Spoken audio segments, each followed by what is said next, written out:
Darlings, it's Mummy, Sybil Bruncheon, and welcome to our fabulous Food Fridays for Friends and Family. You're here on Sybil Bruncheon's Lollipop Guild, and we've set aside Fridays, Pamela and I and others have set aside Fridays for food.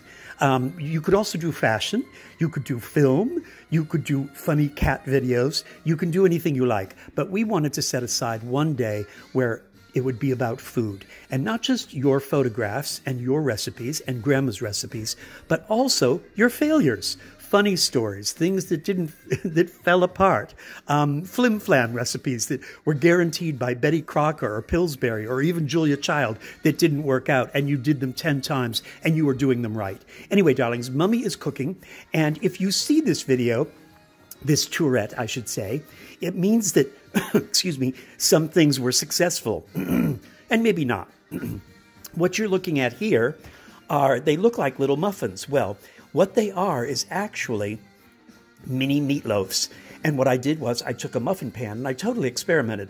I oiled it with olive oil and some herbs, and then I actually used Wegmans basting oil, which is a pre-done olive oil with wonderful herbs in it, but I added my own. Then I put a big dollop of ketchup and a big dollop of whole grain mustard. So I really did it up. Then I put chopped onions, very finely chopped red onions because they're sweeter, and then I put my meatloaf mix on there. Now, you know that I'm doing heart-healthy cooking, so it was turkey, ground turkey, and then I did a variety of chicken sausage, breadcrumbs, herbs, and then I did other vegetables. I minced, actually in my wonderful Cuisinart food processor, I did a variety of vegetables. I sweated them on the stove, especially celery and onions and carrots, before I put it in the mix because they are so full of water that they will literally boil your meatloaf. I then put the meatloaf mix all together, all with this chicken sausage mix that was done in the Cuisinart as well, and I put it into these muffins, and then with a wet finger I pressed it all down, baked it at 350 degrees until the interior temperature was 165. Depending on your stove, it might take about an hour, believe it or not. Next, I'm doing my own version of an Italian wedding soup here.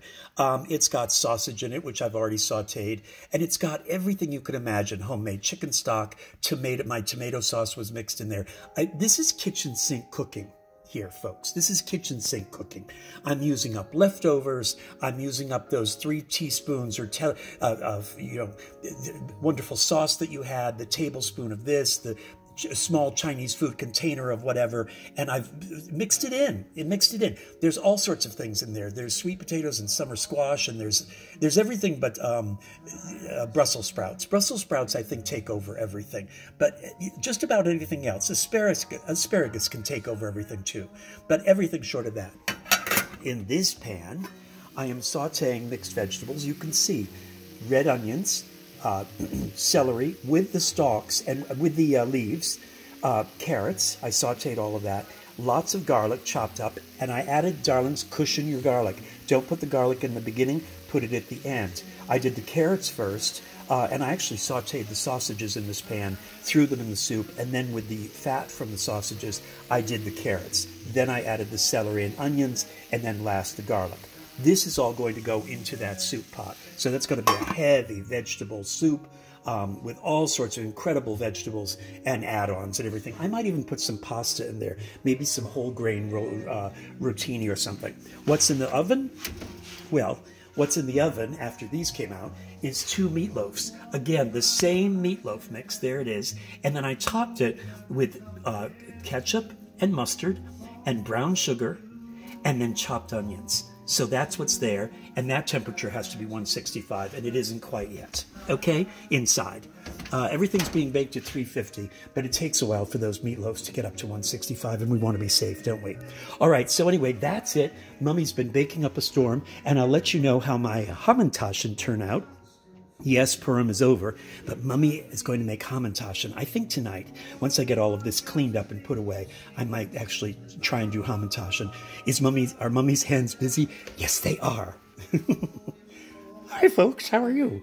I should sew little Google eyes on these. That's what I'm going to do. I'm going to sew Google eyes on them, and then maybe embroider lipstick, or put some white teeth in there and some lipstick or something. Look, everyone! It's Oven Godzilla. Ah.